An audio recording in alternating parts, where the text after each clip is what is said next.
So today, if you buy a John Deere tractor, and John Deere is one of the major corporations in the world, they're collecting information all over the world. What we do is we have GPS on these tractors. In fact, there's more technology on the current John Deere tractor than on the original space shuttle. That's not a stretch. It's actually the truth. And so along the way, John Deere's developed telematics that actually capture that information, send it right to the cloud via cell signal. And farmers don't own that data. Now believe me, I've been in battle with these guys since about 2012. The reason they won't own it is they use a licensing model. The licensing model meaning all this software on there, they just license it to us, but the data itself that's created by their equipment that I thought I bought ends up being in their ownership. So we have been at battle with it. You know, you have to take an approach of, you could stand in front of the train and just get run over. So we've tried to actually find ways where we can move the needle. And to move the needle, we got them to a place where they let us control the data. Now, I'm not sure what they do with all this aggregated data on the backside. We've never got them to admit to any of that. But what it's done is they've given us access to data. Now, you have to pay for it. They don't give it free. You have to subscribe to their platform to be able to pull the data out. But we also have other ways we bring data off those tractors and harvesting combines and cotton harvesters. We can bring that out through a USB stick, and we've developed a system where we can bring that data together to aggregate. But as I'm talking about the ownership issue, we've literally reached a point in agriculture where we use this because there's so many issues around data ownership, and I'm going to give a couple of examples. So when there's a combine, that's what you harvest grains with. And let's say it's harvesting corn in the Midwest, and I can actually literally acre by acre, or even feet by feet, actually determine and get a yield map to show what the yield was every 5 feet within the field, which really allows sustainability, so we can really work on how much fertilizer should you apply. And so when you do that in a way where you're using variable rate technology to apply that just at a sustainable level, so you don't have the runoff issues that we've had in the past. We're very concerned about these things, and these technologies are going to give us a way to actually attack that. So where I'm headed is you can bring that data out of that combine, and you can bring it together and actually do all these things with it, but it takes money to do it. And that's what I was going to say, capital to keep. You know, we built a platform. We literally raised, believe it or not, a few $1 million to build a platform, but it's not just building the platform. You have to maintain the platform. And then even membership, as you bring new data in every year, there's just more data coming in. So we're learning a lot, but I'm just saying this to the economies that want to start cooperatives. That's the hardest part, not getting people to really agree with you that, you know, this is a great idea. The next thing I say is realize this, data does have value, and I know that y'all are talking about more consumer platforms, I think I've heard some about healthcare platforms, but at the margin, everyone's data, it just has a certain small value. Okay? The value of all of us together, it's huge, but your value alone, it's small. And I have growers that I have to sometimes bring back to reality because they really see data as another crop. It's really a byproduct. And you're not going to make your fortune off of selling data. Really, the value to the grower is using that data in his own operation to be more efficient, more sustainable, to understand how to grow better with less. And I think that's the future of that.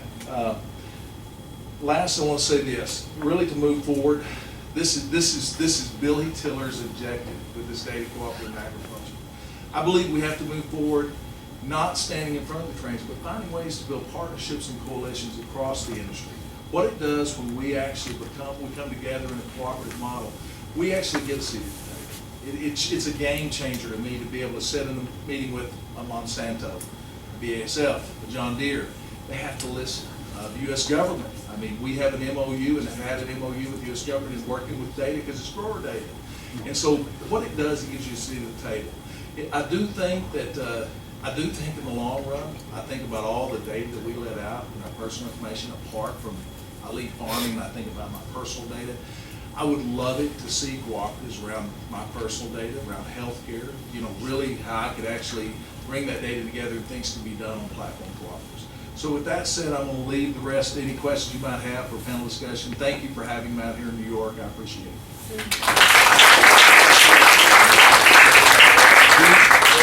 People find more about your You could actually go online, www.gisc.coop. You actually have a co-op website. That's an initial way. I might say one other thing. We're about to seal a partnership because what you do in ag, if you go out and try to make a deal with the biggest group, they don't need you. I mean, they really don't. They feel like they own the world. They'll just beat you down. We sort of went into the middle market, you know, smaller groups that are really doing a lot of great things with data and artificial intelligence. We've created some partnerships with them, and actually, here's what happened. We were able to define how our data was going to be used. We were able to define our ownership position of that data. We would have never been able to do that with the bigger groups. Just wouldn't win there. And so we're hoping that through these partnerships, because it does take so much capital to run platforms, they're able to actually move forward and actually as individual growers have more profits out of that. So take a look at our website, and I'll be around after the meeting.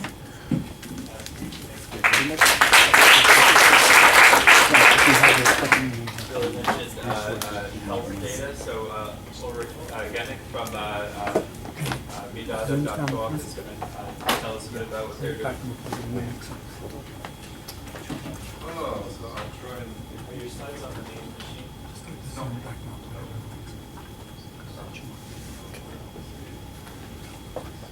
Did you test this before?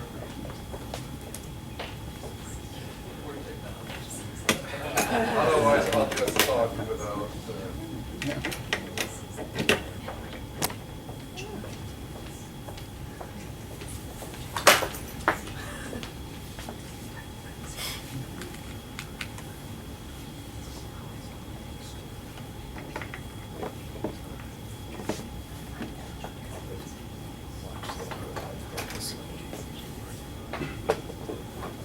Can you switch the source up there, or do we switch it down here? Yeah, I mean, the other one is set. I'm just recording. Okay, well, what you can do is... Okay, maybe I start talking. It's actually the problems that you talk about, I think, are very, very similar to the issues that we're dealing with. So I'm from Switzerland. We started the Health Data Cooperative, and the basic observation that we made also is that we all lose data all the time. You know, we have generate data with our smartphones about geolocation. We generate data when we do shopping online, we get through Alexa and Amazon, or if we use a credit card, if we use a Fidelity card for the shops that we buy in. And a lot of these data are actually sort of relevant for health. And that's sort of like what we're interested in. So there's also in health data, obviously, traditional health data, which is generated in the doctor's office, in the hospital, and so on. And these data are actually quite valuable. There are companies who trade this information. For example, a data set, like a health record in Switzerland, is about like 100 to 200 francs worth. That's what companies are paying for this in this sort of like great market that's out there. So there's value, and we're trying to capture that value for the individual. One of the things also about health data is that I call it sort of Murphy's Law of health data. There are uses for health data or exchange of health data that you would want, right? So if you were a doctor's office and you would want to have the information from the hospital that you were at a year ago at your new doctor after you moved, that's actually turns out to be quite difficult. I had personal experience here living in the US where people just tell you, well, you need to fill out this form, you need to fill out this form, we can't have access to this. It was very, very difficult to make this happen. But all the transfers that you don't want to happen, you know, those are the things that work very, very efficiently. So companies find ways to find out, you know, like if you should get insurance, if you shouldn't get insurance, and so on. And so the way we think about it is that what we need to establish is agency of the individual over their own health data. And the way we are modeled to do this is a cooperative, otherwise I wouldn't be here. And so the idea is to build a platform where you can bring together all your health relevant data on one place, similar to account where you bring all your money in one place, and then you can control who gets access to what part of your data, and you can then use it for your personal benefit. For example, you could look at an application. If I eat certain things that I know from my shopping data, do I then put on weight? Does my blood pressure go up? Does it go down? So that would be sort of something that might be interesting for somebody to do that, but it's only possible if you can bring these two sort of sources of data together, and typically they're stuck at the moment in data silos, and the way the companies that offer these kinds of services or would allow you to do this, what they say is like, well, it's great.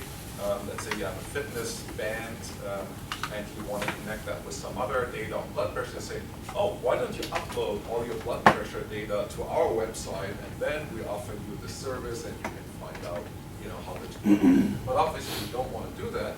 You don't want to give more data to other people. You actually want to take your data and bring it under your control so that you can use it for yourself. And so we started this health data cooperative called MeData in Switzerland. We have the platform up and running. It's a platform where you can bring all these different types of data together. We're using largely open source code. And the data on the platform is encrypted. The owner of the data holds the key, so you can actually have perfectly fine-grained control over every little data item. You can say, I want to share that data item with a doctor. I want to share that data item with a group of friends who I run together with to analyze those statistics. The challenge for us, so the chicken and egg problem, is when we start one of these cooperatives, a lot of the uses will require a lot of data. Right? So if you want to do an analysis on blood pressure and exercise, you would need to have tens of thousands of people and have all the data to do this sort of big data analytics. The problem if the data isn't there, you don't have a project. If you don't have a project, the data isn't there. So that was sort of something that we realized after we established this platform, after it was all up and running. We were trying to recruit people, and it turned out to be quite difficult. What we then switched in our way of thinking about this was that we actually have to be able to deliver a benefit to the users of the platform immediately. So we have to do projects where the platform, even with limited amounts of data on there, just because of the mechanisms that it allows of having access over your data, controlling the self, controlling who you can share with, that these features are useful for the people who are on the platform purchasing. And so one example, the first study that we did was on people who had bariatric surgery, and it was a very, very simple application. People typically have the surgery, and then 3 months later they have a follow-up where they meet with doctors. You have this big time window in between, and you just ask people after these 3 months, how was it? Was it bad? Did it hurt a lot? Did you have problems? And people have a very, very skewed memory of what happened. They're very shy about telling the doctors, particularly in Switzerland. It's not in the culture. You don't complain, you don't whine. So people will sort of say like, oh, it's been fine, right? And so it's what we did was to just develop a cell phone app where every day the people could sort of register how they feel, right? They could write a little text note. And just that information is really, really useful because you can sort of see this curve of when there are days when people have problems and they seem to match up. And so that was really useful just by having this channel of communication that didn't previously exist.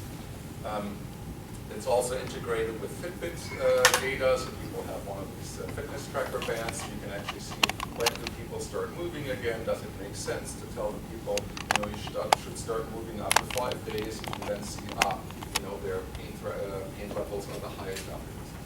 So that's sort of an example where we have an immediate benefit without any big data. This is a study just with 50 people, insights, and you get benefits for the doctors, for the patients, just from using this model of being able to share data, to collect it, and to exchange it between the different players. Another project that we're doing right now is where we're actually trying to recruit 1,000 people to look at glycemic responses. So if you eat sugar-containing food or starch-containing foods, your blood sugar level will go up. And the current idea when you go to a doctor, they tell you, oh, you should not be eating this because that will make your blood sugar go up. Turns out there are huge variations between individuals.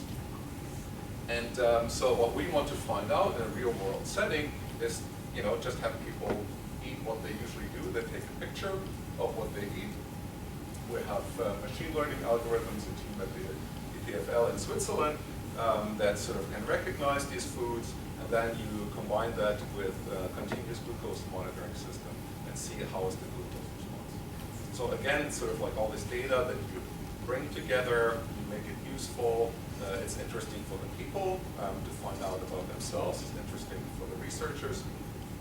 And so again, it's sort of a project where having this mechanism of bringing together different data sources from different data categories provides a benefit to the researchers and to the participants in this project. The challenge for us in the future is to actually make that model, which currently, because it's very expensive, is funded through project grants, which are which come from the individual projects, not for the platform itself.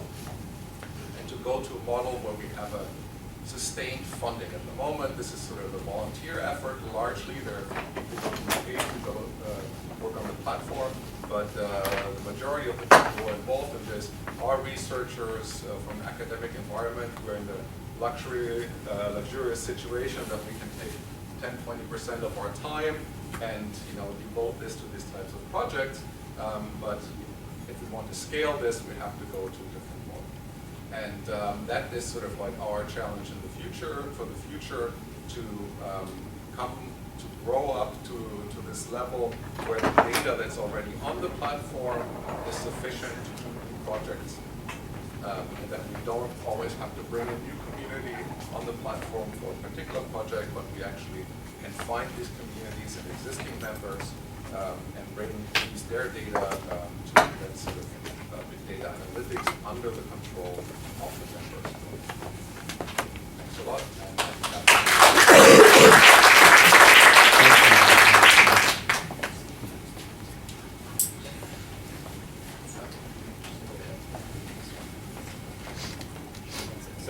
Next we'll hear from Adsila Amani from Rethink Link NYC, and this is a local organization working on activism and advocacy in New York City. So this kind of helps us bring the conversation to the local context. Great, thank you. So how many people are in New York, live in New York? Awesome. How many people have heard of Link NYC? A little bit less. Okay, so we are a group that, grassroots group, all volunteer, that responded to this. We have a short play we try to do fun. So I'm going to show that first and then get on with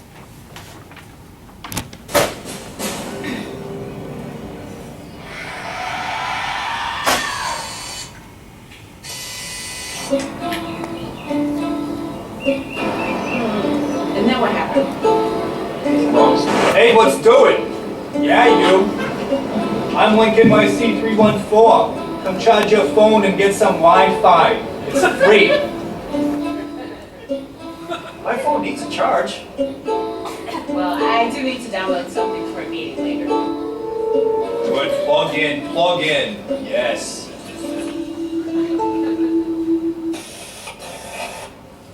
Oh, she's cute. Is that your girlfriend? Hey, what are you doing? Watching. Wait a minute.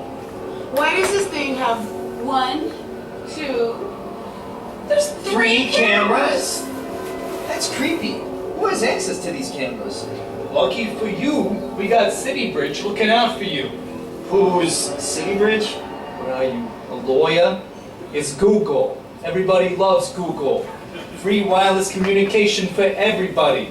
They gave the city $500 million to replace those old, disgusting telephone booths. $500 million for what? To help you. We gotta know you better than you know you. We gotta know what you want. We gotta know what you need so that we can help you. It's a billion-dollar industry. Everybody's doing it. Thank you, my friend. Thank you. My friend, Link 423, told me that you were smoking Marlboros back in Times Square.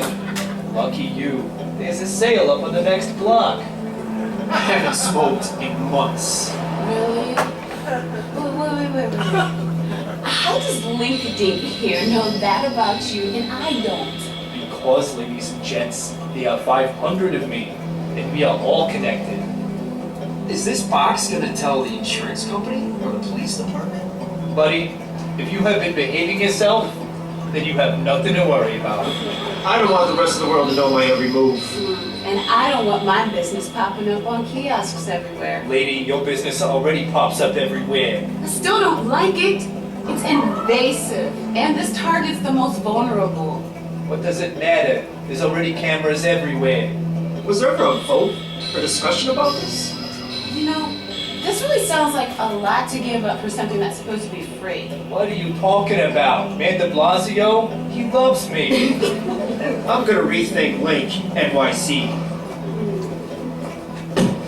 And it looks like we are not the only ones.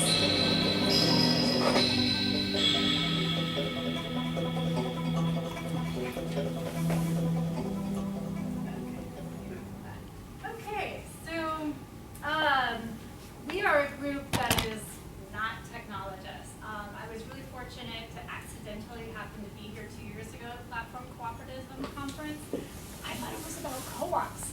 And also I walked into this group of, tech mind, and I was like, wow, these are activist mind people as well. So it's just doing it in different spheres. And so that's how I kind of went into a bigger dive into understanding the ways that we need to be fighting on all fronts. So Alicia last night talked about experimentation, and that's what's involved in this room. And that's hopefully what we've been doing as a group, trying to experiment and bring into the public discourse. Because cooperativism, as we all said, it's not about shareholders or stakeholders. It's really beyond the seat at the table. I apologize, because we've seen how any sort of power and individuals, those things get corrupted. So what I want to speak today is a little bit about what is scary about this moment right now and this new platform. Because this is something new that's happening in our cities. It's coming fast to a city near you. And then also about how we can stay human. And I think that's an important word in the discussion about artificial intelligence. So we identify as abolitionists, and abolitionists try to create safe places. And we know that right now those are they are being attacked. And Link NYC is beyond Alexa at home. It is intelligence nodes on every city block. And this is something that, again, is not just about breaking up the monopolies like Google, Amazon, our top five, no longer oil companies, they're all these data companies. It's beyond breaking them up, because they're in collusion with the mayor and our corrupt politicians. So if we're thinking that, I just want to put this out there, that cooperatives and everyone's voting, etc., I'd ask us to look at what our democracy here in this country, which technically we're supposed to be voting and staying informed and holding each other accountable. So just to be real on that, the time is, as I said, is yesterday to have broken up the monopolies and had policies and regulations. This system didn't even have in the charter agreement mention of video surveillance or cameras, yet they're in there. And it's evolved over time. There's been no citizen at the table. There's been no vote for this. So those are some of the dark sides, and I kind of put it out there, and just as we're trying to get the word out there, because a lot of people don't know it's happening. When we do our street, we do like street theater and different kinds of forms of outreach, people instinctively get it. They call it Big Brother. Big Brother, of course, is a reference to Orwellian's, open air prison. But how are people moving into a space where they can be empowered? I think co-ops in definition, they rely on our humanity, and they rely on us thinking about the larger collective. What is happening, is the way I see it, is that the we the people is like we the big data. And we what the AIs tell us, we want. And so the power has always been with the people. We've seen this across centuries of struggle. We just need to unite. But more and more that's becoming difficult because we the people is being organized on, in these ways in which we have no control over. So that's that I think power is hierarchical, and it's going to be very difficult to disrupt that. Yes, let's keep trying, but let's also recognize before we build it, before we allow these things to continue being built out on this new type of platform, that we understand it's going to be very difficult to not have just a few people and likely a few rich white guy people in charge of all of the world direction. It's not just humanity, it's all life on this planet. So, to the positive point, I tried to set a timer. Oh, there it is. Perfect. So staying human, it means being in real life. And it means obviously not giving up hope and remembering that humans, we do it because it's right. And we're a long legacy of struggle. We unite. I don't need to talk about, well, I guess that's the positive part. Do what we can. The last thing I would say is that don't be afraid to break out of silos, because that is definitely how we reflect all of us together. So it's really important work, and I know it seems like you're on a deadline. I'm on a deadline all the time, but take the time, because the process is how we win it. It's definitely not the destination. We have to be, as you say, building it as we're making it, which means that, stay human at every level that's possible. Thank you. Okay, so the four of you could come forward, please, and so we have about a bit about a time, about 35 minutes to talk through some of these things. So sometimes for these sorts of things, someone in my position might demand questions only. I think in this case we've got a room full of people who are working on projects related in different sorts of ways. So please just share. Let's have an open conversation here as much as this very hierarchical room allows. So yes. My name's Yvonne Reimer, and I'm a lawyer turned entrepreneur, and I've been playing with data privacy and personal data issues for decades, including launching a couple of companies with digital platforms. So the project I'm working on, and I'm going to make a shameless pitch, but I'm also going to pose a question for discussion. I've been, for 10 years, because of capital issues, it's taken 10 years of off and on development, to build a governance system that lets people get at access control and gain insight from personal data that's being used in credit and risk analysis. So yes, the Equifax is very interesting to me, and also GDPR. And the complication, and I'm turning it now into an open source project, because I decided to screw it, you know, venture capital, no, it's not gonna happen. So I am beginning to pull together academic contributors. I have some corporate interest, believe it or not, in joining that, so anybody interested in creditless data is seen. But the challenge that I think we have to grapple with is in our kind of system, and I guess it's true in others too, is that you're gonna let people, you're gonna empower people, you want people to be able to see their own personal data. And yet that data is used to trigger flows of capital. The data has to be trustworthy, and the way we're doing it is with what's really called the human in the loop learning it. And even putting aside, you know, things about how to make it really transparent and accountable, so we're still having to aggregate data and perform surveillance-like actions to infer the trustworthiness of the data.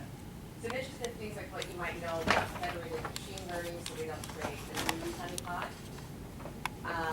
That's one question, and another question is how to deal with that issue of another form of surveillance and how to expose that to the subjects of that analysis in a way that is helpful, not, you know, harmful.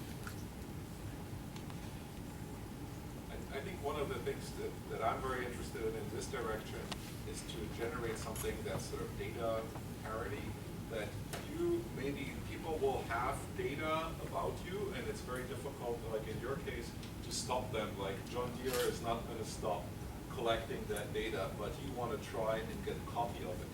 And that allows you to do things. One, you can use it for yourself. And the second thing is you can sort of check what other people are doing. So one example would be if you have like all the information about job applications that somebody does, or credit applications, and you know I'm being rejected, I'm getting like I'm getting only a credit limit of $5,000 and somebody else is getting something else. If you can bring all this data together, you can then check what are people doing with this data, how are they making decisions. You don't want to give that data to everybody else, right? You don't want to make that public, but you want to have a mechanism. I think a cooperative is a very good mechanism to actually bring this data together, to use it together, and then you fight back and say, look, like everybody who, you know, has a foreign sounding last name, you know, they get $3,000 less on their credit card limit, right? And the only way you can find out is if you have a copy of the data. So I think that's sort of a very interesting use case where you get value by everybody sort of being able to bring their data together in a safe and trusted environment to then collectively sort of go back and say, oh, this is not a fair deal that we offer.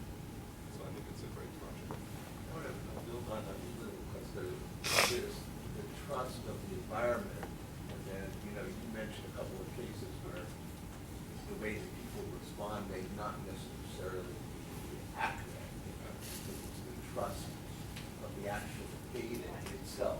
And so and we're sort of working on the latter, and I'm wondering if there's ways to share, you know,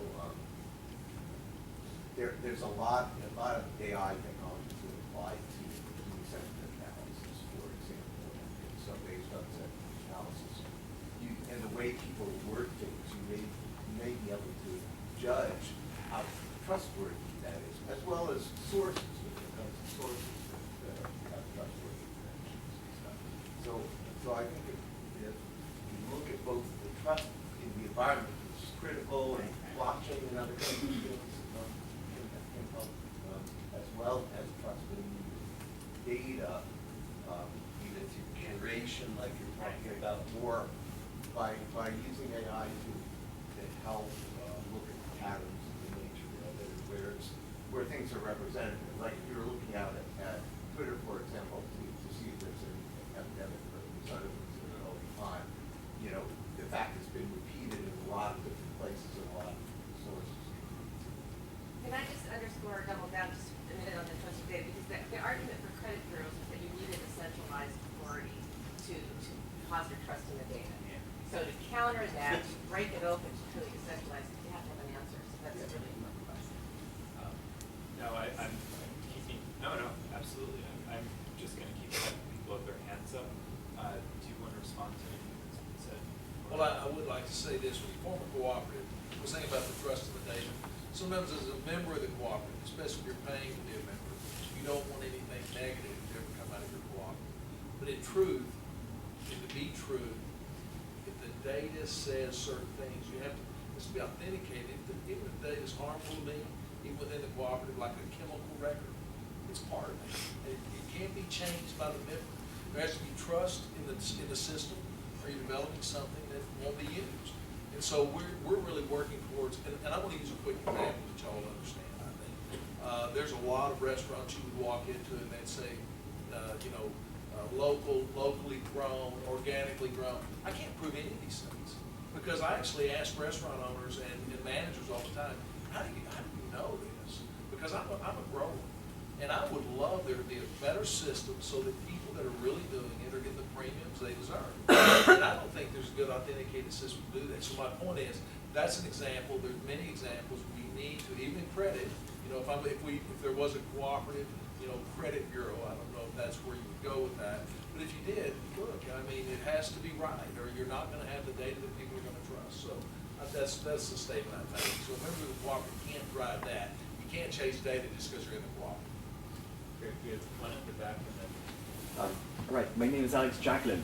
So I would like to raise the topic of data rights and basically ownership of data.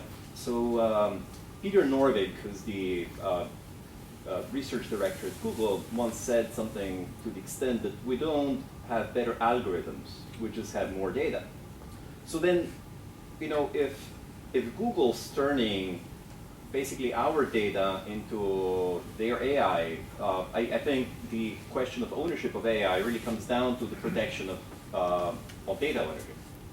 For example, if Twitter basically takes all these voluntary contributions into tweets that are then theirs, who then owns Twitter? If for example, say music labels take the creative acts of artists and turn them into content that they're licensing, without any kind of backwards accountability. Basically, it all really comes down to who owns the data and what are the rights of those that create that data. And I would like to invoke the Universal Declaration of Human Rights, where the Article 27 actually protects the rights of the creator. So in some sense, I think if we properly interpret all this, we kind of already own all this enterprises because we created the data. And the Declaration of Human Rights should protect the creators of that data. You signed the user agreement, right? So that is so. How valid are the shrink wrap agreements? It's been defeated before. I completely agree with you. The way you're talking about it's the way it should be. The reality is that you signed an agreement. So there's this classic example, health data space with genomic data, 23andMe. If you want to have your genome analyzed by them, you sign that they have all the commercial rights to your genome, which you're going to pass on to your kids, right? So you're not just signing away the commercial rights to your own genome, you're also signing away the commercial rights to like half of the genome of your parents and to half of each of your kids. So, and this is legal, right? So it's immoral, completely immoral, I think, but this is the reality. It's like in order to use this service, you sign, right? You agree, and this is the same term when if you use Google, if you use Facebook, you have to sign these agreements that makes them the owner of all of this value that we're creating. That's precisely. I never signed anything. Yeah. So I think like the general problem or the general conflict actually is that there are alternatives. For example, there's also an Alexa alternative, which is open source, where you can either agree on giving your data or not if you want to, but the problem is as there's less data, then the algorithm is developing slower. So there's like kind of this race between having a fair platform and fair conditions for all sides to the big bad wolf, and then actually having a better algorithm, right? So I think that's like the biggest conflict that we should actually talk about. And is that kind of what you were getting at with federation? The possibility of achieving comparable scale through different means? Yeah, it's, and ironically, where I found some research on this was Google. They have a team working on it, and the ideal is that you could have a personal data store effectively, but still tap into the collective value. And it was very vague on how to do that, but it was really trying to really decentralize the honeypot.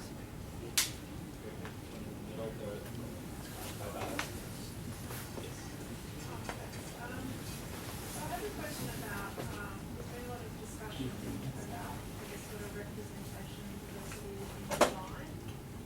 And I guess particularly with AI and machine learning, especially in each report. Do you have any examples of the work that you've done that's been platforms or algorithms? I'm sorry, we can't hear you in the back. Can you Thank please you. use one of the microphones? Yes. Thank you. Walk around the mic. Sorry. Thank you, Kristen. Yeah, so my question's about, I guess, representation and diversity in the design of platforms, particularly in AI and machine learning.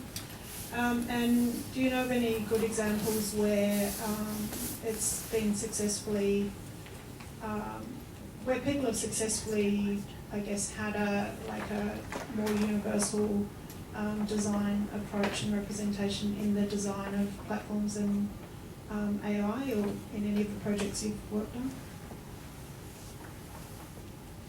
I just saw that I looked at yesterday when Rhonda, she was talking about a project that Nathan and Pepper worked on too. I forgot the name actually, but it was about including, she was talking about a friend who is disabled and the card, and how everybody has to be included in the design process. I think that would be like an approach, but like, to be honest, when I was doing research on that topic this summer, like I didn't have any like good examples or came across any good examples, unfortunately, which points out how urgent it is to actually talk about it, like It's user testing, but actually input at the beginning and the design process is I mean, therefore you have to have female developers and people of color and disabled people as software developers in the first place in order to recruit them, in order then to make them design those things, right? So I guess it starts very, very early from an educational part and then having access to those opportunities. And we do have some examples of projects that are driven by people who have are directly affected. So, for instance, Savvy Cooperative, right, founded by two people who are experienced patients, drawing from that experience to make design decisions.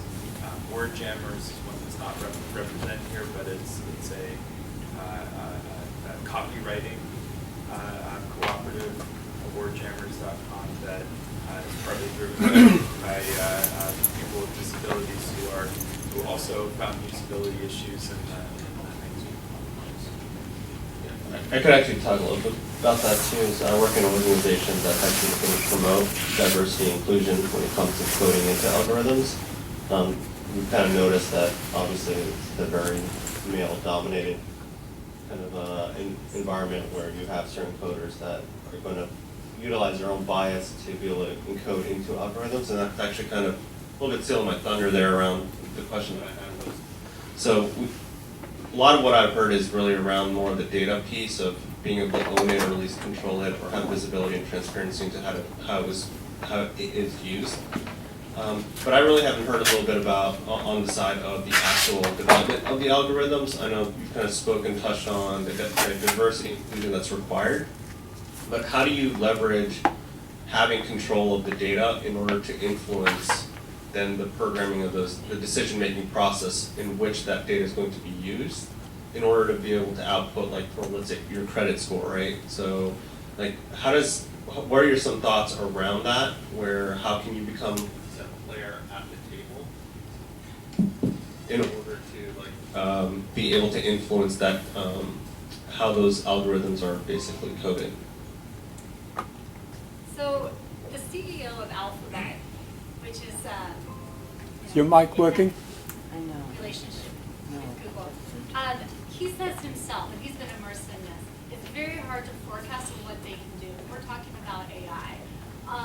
An example out of China this month is their, oh, it's not on. Sorry. An example out of China when we're talking about trust and credit scoring is their social credit score. And I guess what I'm trying to say is we've seen a privatization of our security estate. This corporate privatization of all our data and this next level of surveillance, it's already here. And I don't know how to, the algorithms, the bright part about when you say we're the positive examples, well, turn on your TV, because that's all they want to talk about is how AI can like eat Chinese Go or like do these little fun things. But what's important to understand, if you listen closely to these programs, the AI is writing its own code. They're making these determinations, like in our stock market. I even heard that you have drones that are able to do their own kill decisions, which of course is illegal, but they say that's happening. So I think it's important to understand, when do we recognize the data is so vast that there is no human behind it, and the AI is writing itself. So that answers that question about. Well, I would just say to the response, you have to start with somewhere. There's some principles that are weighting that decision-making process that you can be able to write itself. So, like we would say from a human standpoint, those are your core values. So for me, like it's really about how do you incorporate those values that you're going to initially bring into the software to be able to then regenerate code to make better decisions. How do you improve that? So in our case, the way just pass around the mic. the way it works in our case is that individuals have to, for every kind of use of their data, they have to agree. So if somebody wants to do a study that uses certain data, the study will be published on the platform, and we ask people, are you willing to participate, and what kind of data? Here, this is what they're asking for, and are you willing to give this data, or are you not willing to give this data? So that's sort of like the control of the individual to say, do I want to contribute? The other part is that you then have a mechanism through this platform that actually people, this is our hope, is that people get together and say, we have a particular problem that we want to answer, and we will use your platform or use our platform, because they're like co-owners, will use this platform to sort of define our own project, to do citizen science through this mechanism. So it's not about somebody giving data to us, but they're making the data useful for themselves. And the problem that we have is that the people who are willing or interested in this tend to be upper to middle class, white, techno, savvy, interested researcher types. So that is sort of the problem, the question of inclusion, who controls these projects. So this space is very populated by a very small subpopulation, and it's self-selecting. So we can reach out and we can try to convince people, but it's really like these communities have to sort of become active, and I invite anybody who wants to use this sort of system, to get in there and propose their own projects and to become involved. It's very difficult for us to sort of go out and get these people motivated, because they don't have very often the time, the resources, and the inclination to do something, which is sad. Plenty more questions. Yes.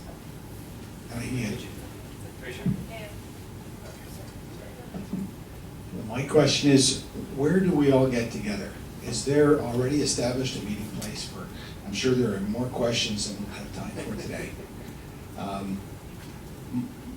Someone mentioned the chairman of Google, or the chief research guy at Google, Schmidt, said yesterday, I think, that this is a defining moment for artificial intelligence. China is racing ahead. The United States has to get its act together. The US government should have a strategy.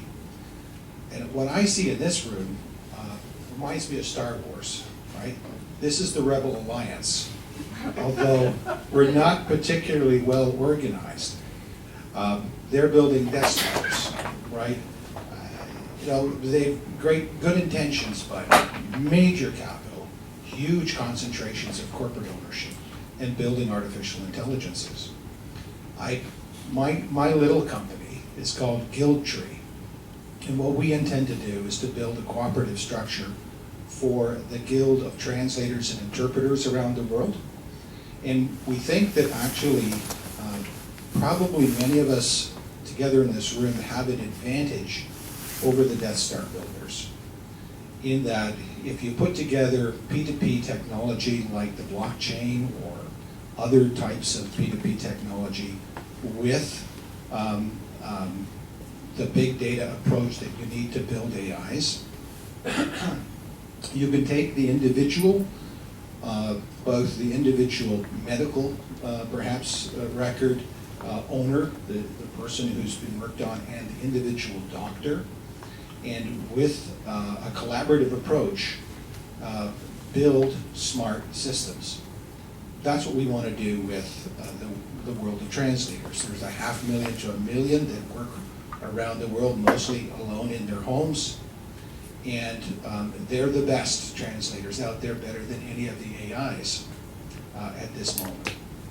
If we collaborate together, which we're building that structure of collaboration, and each individual contribution, every sentence and every clause is marked with the person who translated it, their sex, their age, their location, and all of those are factors. A person's ideology affects how they interpret. So we're working with the guidance of some great translation theorists, good computer scientists, and so on. But the important thing is the building of that guild, that cooperative. And if we have this structure and get it big enough, the knowledge community of translators can do a better job than Google amassing masses of content. But the computers are just guessing we can get down to atom scale, right, in every individual. And we know who's a real expert and who's sort of an expert and who's an amateur. So there's a strength in putting P2P together with big data to build AI. And for us, the knowledge community of translators, the threat is, if we don't do this, it will be done to us. And so for the next 20, 30 years, increasing numbers of people are out of work. But if instead they say, well, we see the future coming, we're the buggy people, here comes the car, we might think it's crappy now and it's dangerous, but we're going to actually take on that, right? So we're going to take on building an AI, we'll own that AI because we'll own it cooperatively, and we'll get it done faster and better. I think that's the promise of the cooperative together with these kinds of approaches. So yeah, I want to know where we're getting together after this. So thank you for that contribution. I think it's very beautiful, but also sadly not very utopian. Because first of all, I think the biggest problem is that there is an information asymmetry, and I think rethink New York City is a perfect example. For example, the citizens, they're not aware, they don't know that their data is being tracked, first of all. There's information asymmetry between those. And then after thinking about the Seoul conference being about global challenges, and for example, taking the autonomous vehicles as an example, there are so many different cultures and ways and feelings about autonomous vehicles depending on each country, depending on each small little village, that as a German, for example, when it comes to data protection, I have totally different feelings about that as, for example, my Chinese colleague, right? So I feel like there is a big challenge in the global governance of those whole things, and it's a nice idea, and it may work in a sector like translation, which is very specific, but I think generally it's we can't be that utopian about just like all getting together and finding a solution together and being faster than Google because they have all the money and the power and so on and so on and so on. So I think we need to find a different solution. I don't have an answer to that, like what kind of solution that could be, but I feel like there must be something different than that. You know, I've been sitting here thinking since the gentleman back here talked about the agreements, whether we've signed them or not, and really how data moves. And I'm going to be honest, I hope nobody takes offense to this, we are the problem. And really, one reason we are part of the problem, we check these boxes. I was just thinking about what happens. I mean, you don't have to raise your hand. I ask this to a lot of growers. I said, they'll talk about an ag technology company they're doing business with. I say, did you read the agreement? No, and I'll go read it. And this is what it'll say. Somewhere in that agreement says, you give them a perpetual worldwide license to any data that you enter into the system. And I'll show that to them, and they'll be amazed by that. And it's the same way, whether, you know, I can ask for raise of hands if you're on LinkedIn. Did you read the LinkedIn agreement? Did you read the Facebook agreement? I'm anal enough, I've read all those. And I read them because I'm worried about these things. And as I read them, I mean, I'm just in shock. I'll use an example. Monsanto has some agreements they do with growers, and I'm the only grower I've ever met that's read them. And when I read them, they scared me to death that, you know, what was happening to the knowledge base I was turning over to these companies. But, so I don't know how to answer that question, but you sort of, you talked about the EULA, the end user license agreement. Yeah, go ahead, I'd like to hear your, but I do worry about these things. So, you know, if someone... Wait, we have a list of people who are signed up. Yes, I am. No, you've already been on the list, but we have a list of other people. I'm sorry, Nathan, but I just see that we've got to be more proactive, even to get to your solution, each individual. I don't know how we educate people to do those things. I'd just like to make a quick comment that it is, to take it from another intersectionality, that's a victim blaming, and we don't accept that. It is something that says, of course, we're all responsible, but it is absurd. And that's what we need to start calling out, is the absurdity of what we're involved in right now, is trying to blame us and disempower us as individuals against these Goliaths. So these user agreements, you know, we managed to get a privacy rewrite with a lot of efforts. What is a good piece of paper? You know, we see all the time regulations. You know, Amazon is making cities bend over backwards. I don't know. I think power people. Let me respond to that. There's a friend of mine, also in Switzerland. He has this proposal to put together maybe a co-op platform to match data generators, individuals, with trial lawyers. And so that you actually sort of like, again, get this sort of parity where you get a bunch of people together who all say, okay, you know, I didn't sign this agreement, my data is still being used, I didn't think it's okay to put a cookie on my computer, I find this cookie, and, you know, we want to go sue. So that again is sort of like this rebel alliance idea of get together and start fighting back. So I don't think it's about victim blaming, it's about sort of saying like, look, we need to change our behavior and we need to fight back. Not in the sense that it's our fault that this is happening to us, but we actually, it's a call to action for everybody to say, like, I'm not going to do this. I have like, I try to install the Metronome app on my smartphone, and it wanted geolocation data, access to my gallery, and so on. It was free, right? So you go like, well, I'm happy to pay $5 for this app to use it, but this is the deal right now. And everybody clicks and says, we do it and we need to stop, right? We need to stop. We need to tell all our friends, stop doing it, right? It's crazy what we're doing. We're not aware of what is happening to us. No, go ahead. We need better options, and that was your response. And you know, it's worth like noting, for instance, that one of the unconference sessions is about terms of service and a chance to explore that. Also, the Sustainable Economies Law Center has been working on projects of like, creating terms of service in comic book format, right? And Google documents that are really human readable. And I think we actually have a competitive advantage as cooperatives to want our users to understand, just as Billy talked about, the advantage that we have to want to make transparent our good, organic growing practices. Right? Transparency is something that we can actually leverage in ways others can't. So we now have very limited time. Just talk behind the microphone. So I'd like to ask just for I saw 3 hands up in the last few minutes. Maybe a 4th now. Maybe we'll just take the mic back through the aisle here. We've got a group of people with hands up, and try to just collect some comments, and then we'll have a quick wrap up, and then we'll be done. Does that sound okay? Yeah. Okay, thank you. So I'm noticing as I'm sitting here that my attention level is going way up. Right? So there's a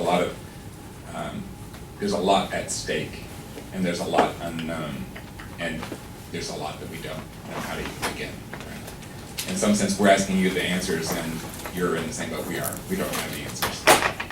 There's something about the idea of P2P that I like a lot. The important aspect of that is recognizing I'm the interface to the P2P. I'm the interface between the I and the we. The sovereignty begins and ends here. Right? We look at it in terms of monetary. Who has the dollars? That's externalized sovereignty. If we think that's where the power is, those are the people who get to vote. If we realize that my decisions, where I spend my attention, is where the sovereignty truly meets the road, then we have a way to begin at. That's where platform cooperatives really make something meaningful for me. And so there's some interesting conversations that begin with that, not with necessarily where the power is now. Yeah, thanks so much, everyone. I guess I wanted to try to tease out what I think is one of the implicit propositions of this panel, which is the question as to whether or not cooperativism diffuses some of the threats that we're all, gesturing at around surveillance. And it's already been mentioned that this very same data in one person's hands is surveillance, and another person's hands can help them. My nutritional data can help me, improve my health, or be used to help target, more pizza, whatever. And your cooperatives, if they were in the hands of a corporation, might be conceived of as rather sinister.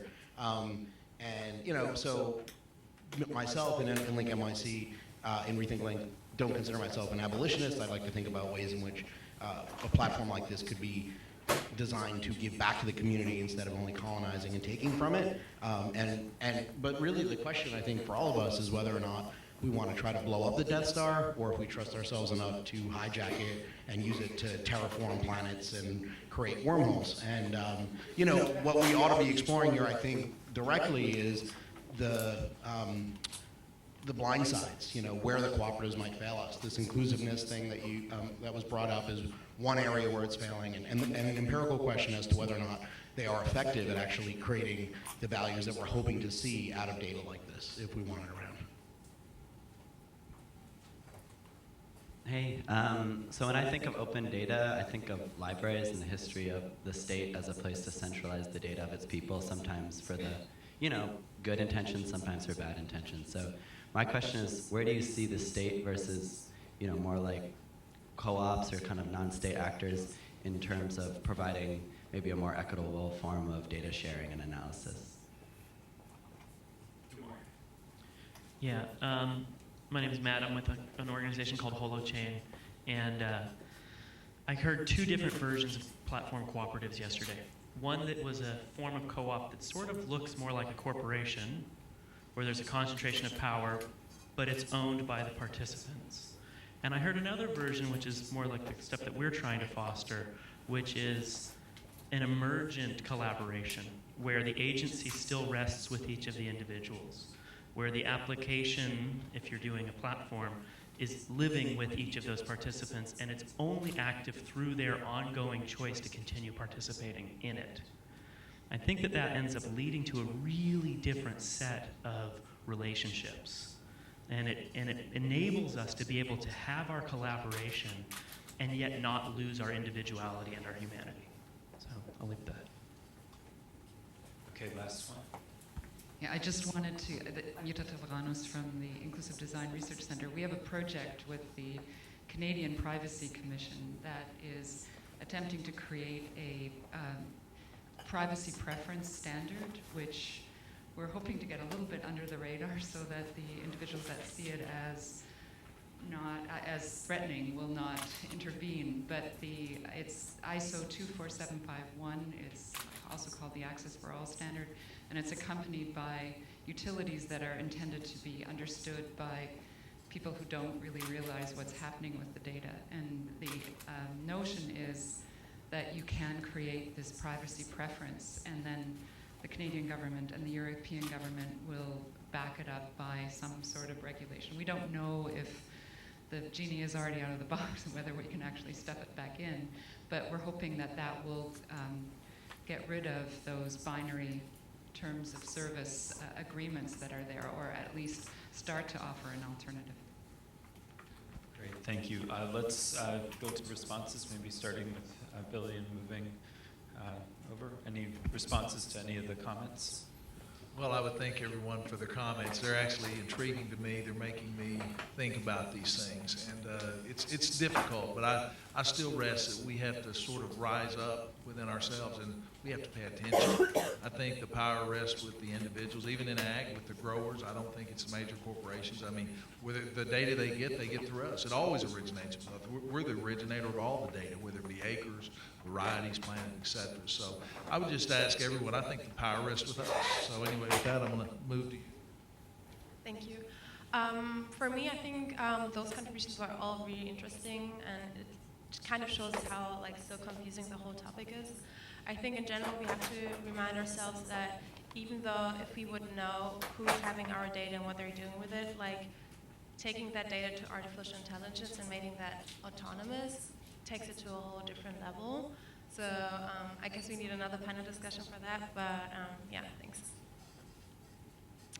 I want to applaud everyone here. It's an uncomfortable topic, and I think that's part of our human nature is to shy away from things that make us uncomfortable. And in fact, our brain doesn't function as well when we're uncomfortable. So stay in a place when you wrestle with these topics, go back to what it is to human, do something that lights yourself up, because we need to stay in that open-hearted, open-minded place to be able to continue to confront these super difficult topics of that we've been discussing. There was a comment about the different types of platform cooperatives. One which is sort of like trying to be Google that just as a corporate version, and one that really sort of grows from the bottom up and gives agency to the individuals. And my experience is that a lot of the people who start these cooperatives, they wish for involvement, to have people come in for that to be grassroots and so on. But the reality is that there are very few people who are willing to spend the time and the effort to make this happen. And so if you're interested in doing this, my advice is get involved, start talking to the people, come with concrete projects, try to build something, and probably you will run in open doors. And if you don't, it's probably the wrong cooperative, wrong people that you're talking to. But most people who are trying to build these platforms are very idealistic, they're very motivated, they're very open, and they're very interested to having inputs. And if you're willing to put in the energy and the time, you can have a lot of impact and get a lot of things done relatively quickly. So, don't be shy, be proactive. Great. Well, let's thank our panelists and everybody who contributed. Thank you all. That was a really rich discussion. And I just want to add that in response to the question of where we get together, there is an email list that's a Rise Up list that's been kind of in ongoing use for kind of detailed technical discussions and sometimes like super wonky kind of philosophical discussions about platform cooperativism. And if you're into that sort of thing, there's a short link to it. Please feel free to join. You can do a digest or whatever. And then also just add that after lunch in this room as well, we'll be having continuing this next tech track for a discussion on infrastructure. So looking at matters of scale and relationships to state power and to a number of the questions that were raised here. We'll be looking at issues like municipal broadband. We'll be hearing from a VP from Associated Press, a more than century-old cooperative in the media industry. So please consider coming back after lunch. We'll try to start as promptly as we can at 1:30. So please be on time. Thank you.